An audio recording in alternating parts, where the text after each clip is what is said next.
Hello, I welcome you all once again to my channel Explore Education. I am Dr. Rashmi Singh, Assistant Professor, Department of Education, SS Khanna Girls Degree College, University of Allahabad. And this time, I am going to discuss with you in continuation with my previous lecture, that is blended learning.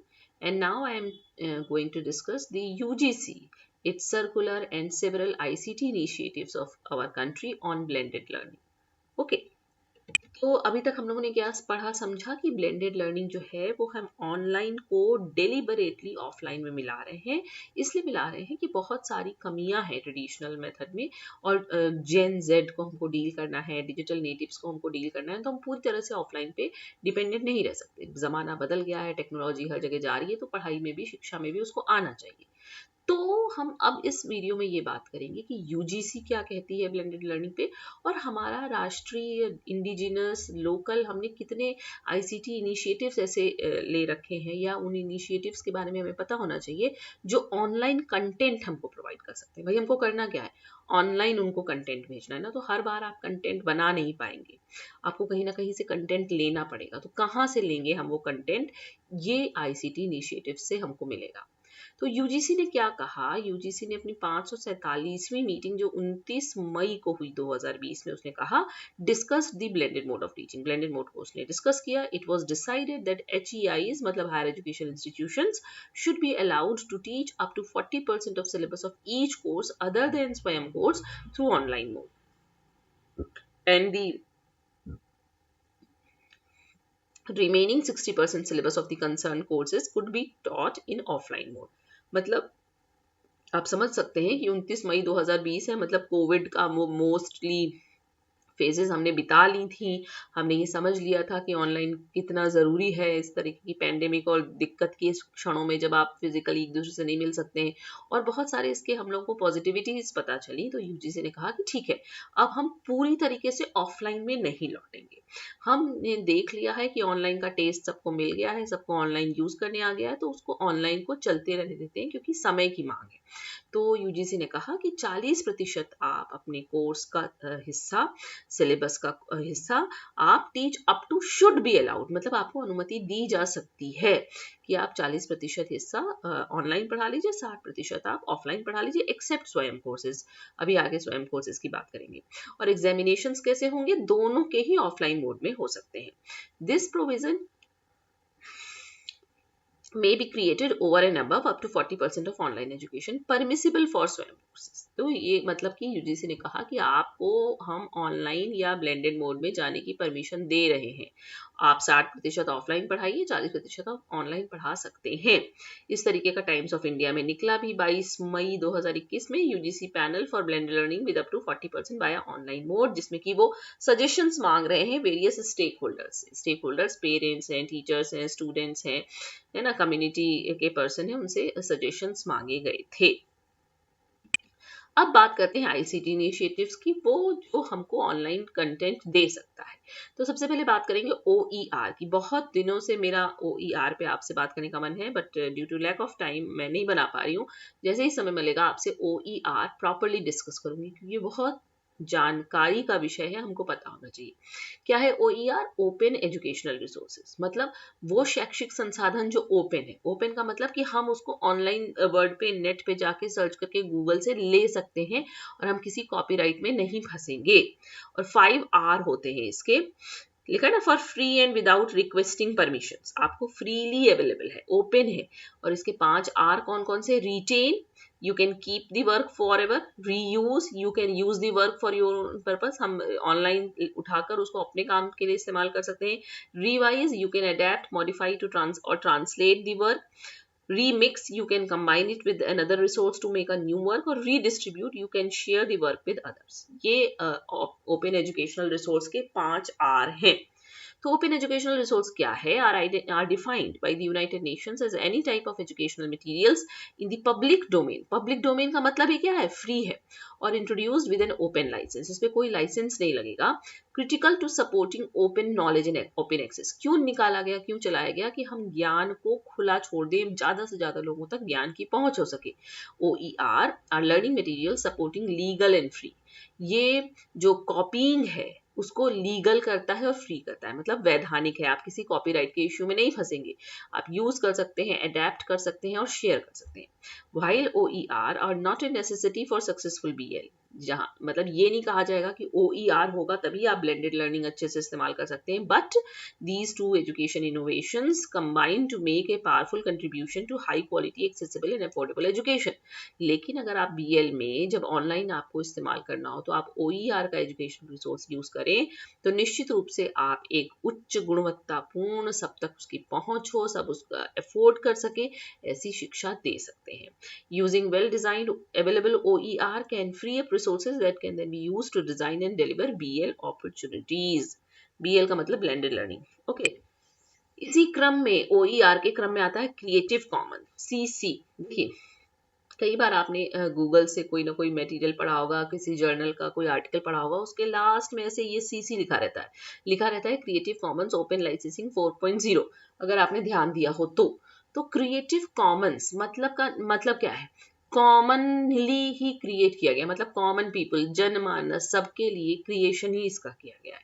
ये क्या है, एक global collaborative movement है for the sharing of free international easy to use materials, जिससे कि हम अंतरराष्ट्रीय material तक सबकी पहुंचा सकें, पहुंच सुनिश्चित कर सकें। The goal of this international community, ये कोई एक इंटरनेशनल कम्युनिटी है जिसका कि लक्ष्य ही यही है कि ज़्यादा से ज़्यादा स्टूडेंट्स तक, फैकल्टी तक हम उसकी पहुंच को और बढ़िया समानता, मतलब कि जिसको सबको इक्वली अपॉर्चुनिटी हो कि वो बढ़िया से बढ़िया मटेरियल पढ़ सके। It supports education for everyone. ये जो इनिशिएटिव है वो सभी के लिए शिक्षा को सपोर्ट करता है।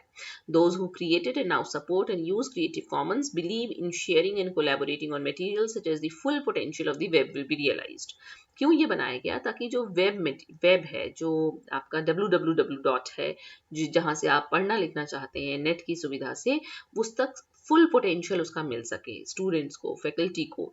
Most importantly this will also be true for the individuals who will use it. जो इसको यूज करते हैं, जो बनाएंगे, जो यूज करेंगे, सभी के लिए ये फायदेमंद है। एक और ICT इनिशिएटिव, ये आपका लोकल है, मतलब राष्ट्रीय है, ये है NMEICT। फुल फॉर्म, ओहो इधर का कॉमर है, मतलब ब्रैकेट क्लोज नहीं हुआ। ये NMEICT का फुल फॉर्म क्या है? ICT का तो इंफॉर्मेशन एंड कम्युनिकेशन टेक्नोलॉजी जैसा कि चलता है। देखिए कई बार लोगों को लगता है कि ICT का full form information and computer technology है। आप अपने आप को सही कर लीजिए कि ये इंफॉर्मेशन एंड कम्युनिकेशन टेक्नोलॉजी है। क्या मतलब है इसका, कि इंफॉर्मेशन को सीख करना, गैदर करना, ढूंढना है भी है और कम्युनिकेट भी करना है। आप क्या कर रहे हैं सोशल मीडिया पे, एक जगह से व्हाट्सएप 10 जगह आप उसको फॉरवर्ड कर दे रहे हैं विद इन दी सेकेंड। तो इन्फॉर्मेशन ले भी रहे हैं, इन्फॉर्मेशन लेके अपने पास नहीं रखना है, उसको कम्युनिकेट भी करना है, इसलिए ये इन्फॉर्मेशन इन कम्युनिकेशन टेक्नोलॉजी है। तो इसमें लिखा ही है कि ये landmark initiative of the ministry of human resource development MHRD का, चूंकि ये पहले का बना हुआ है, राष्ट्रीय शिक्षा नीति ने MHRD का नाम फिर से मिनिस्ट्री ऑफ एजुकेशन कर दिया, आपको पता होना चाहिए। To address all the education and learning related needs of students, teachers and lifelong learners. तो NMEICT कैसे हमको ब्लेंडेड लर्निंग में मदद करेगा? It plays a crucial role in blended learning by providing the necessary digital infrastructure. हमको जो digital infrastructure चाहिए online, जो इंटीग्रेट करेंगे हम ऑफलाइन में, उसके लिए ये एक डिजिटल इंफ्रास्ट्रक्चर प्रोवाइड करता है, and tools to seamlessly integrate online learning elements with traditional classroom instruction. और ऑनलाइन मटेरियल को क्लासरूम इंस्ट्रक्शन के साथ आप इंटीग्रेट कर सकते हैं NMEICT से मटेरियल लेके। तो ये क्या क्या हेल्प करता है? बहुत चीज़ों में हेल्प करता है, but mainly digital content development में इसका योगदान है, डिजिटल लिटरेसी स्किल्स प्रोवाइड करने में, और टीचर ट्रेनिंग भी कराता है NMEICT। है क्या इसका मतलब? National mission on education through ICT, ये इसका फुल फॉर्म है। ठीक है। और ICT इनिशिएटिव्स क्या है? मूक्स कितना पॉपुलर है, कितना लोग जानने लगे हैं मूक को। मूक क्या है? मैसिव ओपन ऑनलाइन कोर्स है। मैसिव का मतलब कि बहुत सारी संख्या में स्टूडेंट्स जो हैं वो इनरोल हो सकते हैं किसी कोर्स में। ओपन का मतलब कि ओपन फॉर ऑल है, आपने इसमें कोई प्री रिक्विजिट नहीं लगाया है कि फला आपके पास ये डिग्री होगी तभी आप इस कोर्स में एडमिशन ले सकते हैं, इतना परसेंटेज हो तभी ले सकते हैं, नहीं, ओपन है। और ऑनलाइन है, इसकी ये खासियत ज़रूर है कि आपको ऑनलाइन होना पड़ेगा, आपके पास इंटरनेट फैसिलिटी होगी तभी आप मूक्स में इनरोल हो सकते हैं। और सी का मतलब कोर्स है ना। तो ये एक एक ऑनलाइन एजुकेशन सिस्टम है providing various courses which aims at large scale interactive participation and open access via web के through ही होगा. It aims to provide real time education online with the help of various features. इसमें बहुत सारे features involved हैं, जैसे videos होता है, study material हमको मिलता है, quiz हमसे पूछी जाती है, online exam कराया जाता है, and also tries to make it more efficient than the real time education in classrooms by removing time constraint and location constraint. यानी कैसे ये बेहतर है ऑफलाइन से, इस तरह से बेहतर है कि जो टाइम का कंस्ट्रेंट होता है ऑफलाइन में फेस टू फेस क्लास में, कि आप क्लास में लेट हो गए तो बहुत इंपॉर्टेंट कुछ पढ़ाया जा रहा है, आपका निकल जाएगा, दोबारा टीचर पढ़ाएगा भी नहीं, उसके पास समय भी नहीं होगा और बेल लग जाएगी और दूसरा टीचर आ जाएगा. एंड लोकेशन कंस्ट्रेंट, बहुत अच्छा कहीं कोई कोर्स चल रहा है लेकिन हम उस शहर नहीं जा सकते, तो ये दोनों कंस्ट्रेंट को मूक्स ओवरकम करता है. MOOCs also provide interactive discussion sessions for the user through interactive discussion forums that help to build a community for the students and professors. जो ऑनलाइन दुनिया में सबसे ज़्यादा जो शॉर्टकमिंग है, जिसकी सबसे ज़्यादा जो कमी है, वो कहा जाता है कि इसमें इमोशनल कंटेंट नहीं है, आप एक दूसरे से कनेक्ट नहीं हो पाते हैं, डिस्कशन नहीं हो पाता है, तो उसलिए MOOCs में अब डिस्कशन फोरम भी डाला जाता है जिससे कि आप उसमें डिस्कशन कर सकते हैं. स्टूडेंट आपस में डिस्कशन कर सकते हैं, स्टूडेंट इंस्ट्रक्टर आपस में डिस्कशन कर सकते हैं, तो एक कम्युनिटी बन जाती है. और जो हमारा लोकल इंडिजिनस प्लेटफॉर्म है, जो जिसके ऊपर की मूक्स लॉन्च किए जाएंगे हमारे यहाँ, वो स्वयं है. स्वयं का फुल फॉर्म क्या है? Study webs of active learning for young and aspiring minds. It is a program initiated by government of India and designed to achieve the 3 cardinal principles of education. आपको पता होना चाहिए, कहीं यही पूछ लिया जाए आपसे कि कौन से 3 कार्डिनल प्रिंसिपल हैं, तो एक्सेस, इक्विटी एंड क्वालिटी है. मतलब कि सब तक पहुंच हो, जरूरत के हिसाब से पहुंच हो. मैं आपसे पहले भी इक्विटी और इक्वालिटी के बीच का अंतर डिस्कस कर चुकी हूँ.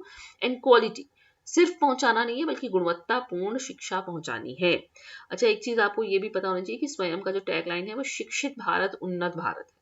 ये भी कहीं पूछ लिया जाए कि हमने बहुत बार तो स्वयं का लोगो देखा है लेकिन हमने एकदम सरसरी तौर पे देखा, हमने ढंग से उसको कभी पढ़ा नहीं, तो हमसे ये पूछेगा शिक्षित भारत, शिक्षित देश, ऐसे कर करके उन्नत एक में लिखा होगा, तो आपको पता होगा, तभी पता होगा कि उन्नत भारत है ना.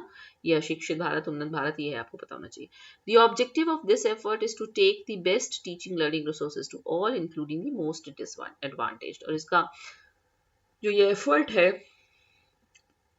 उसका उद्देश्य ही यही है कि सब तक, और खास तौर से वो जो सबसे ज़्यादा वंचित है, उस तक हम बढ़िया से बढ़िया टीचिंग लर्निंग रिसोर्स पहुंचा सकें. हम डिटेल में स्वयं पे भी मेरा एक लेक्चर है, वीडियो है, आप देख सकते हैं. और लर्निंग प्लेटफॉर्म, भाई ऑनलाइन आप कहाँ भेजेंगे, कोई प्लेटफॉर्म होना चाहिए ना जिस पर कि आप ऑनलाइन कोर्सेज अपलोड करेंगे, जिस पे आप असाइनमेंट मांगेंगे, जिस पे आप ग्रेडिंग करेंगे, तो वो काम आपको LMS करके देगा, लर्निंग मैनेजमेंट सिस्टम.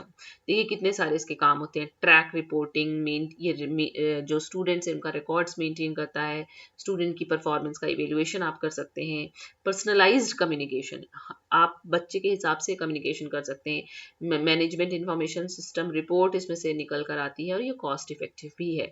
एक बार जो खर्चा हुआ, बाकी ये आपके लिए कॉस्टली इफेक्टिव पड़ता है. तो LMS होते क्या है? ये वेब एप्लीकेशंस होते हैं, meaning that they run on a server and are accessed by using a web browser. किसी ना किसी सर्वर पे रन किए जाएंगे और आपके पास इंटरनेट कनेक्शन होना चाहिए इसको डील करने के लिए. LMS give educators tools to create a course website. ये जो एजुकेटर है उसको एक टूल देता है जिसपे कि वो कोर्स को रन कर सके. And provide access controls, only enrolled students can view it.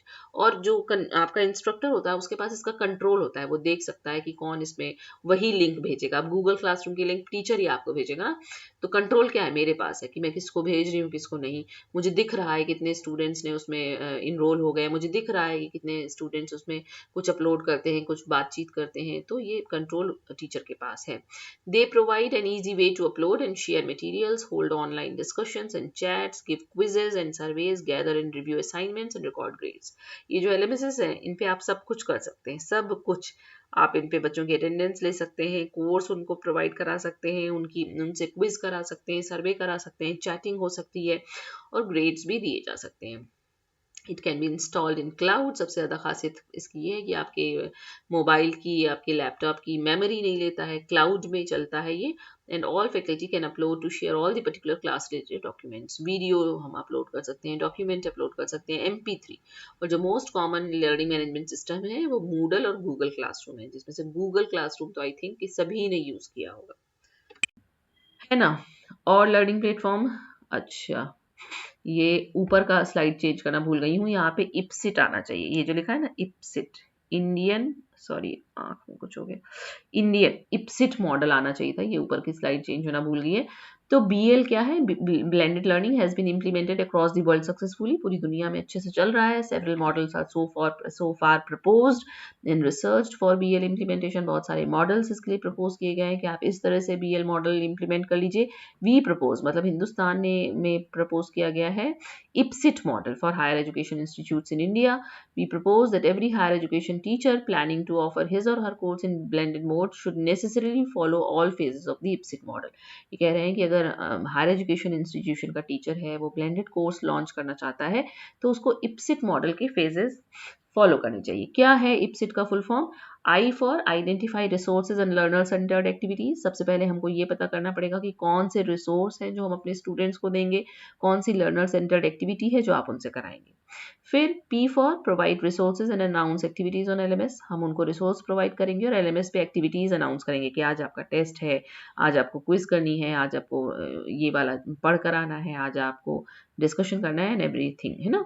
फिर scaffolding and support to learners, as for, जिसमें कि लर्नर को कोई दिक्कत होगी तो आपसे पूछेगा, आप उसका हल निकाल के देंगे। I for identification of learning gaps and feedback. आपको पता चलेगा कि स्टूडेंट को कहाँ दिक्कत हो रही है, कौन से गैप्स हैं जो आपको फुलफिल करना है, और उस हिसाब से आप उसको फीडबैक देंगे। एंड टी फॉर टेस्टिंग, और लास्ट में आप उसका टेस्ट लेंगे असेसमेंट या इवेल्युएशन के फॉर्म में।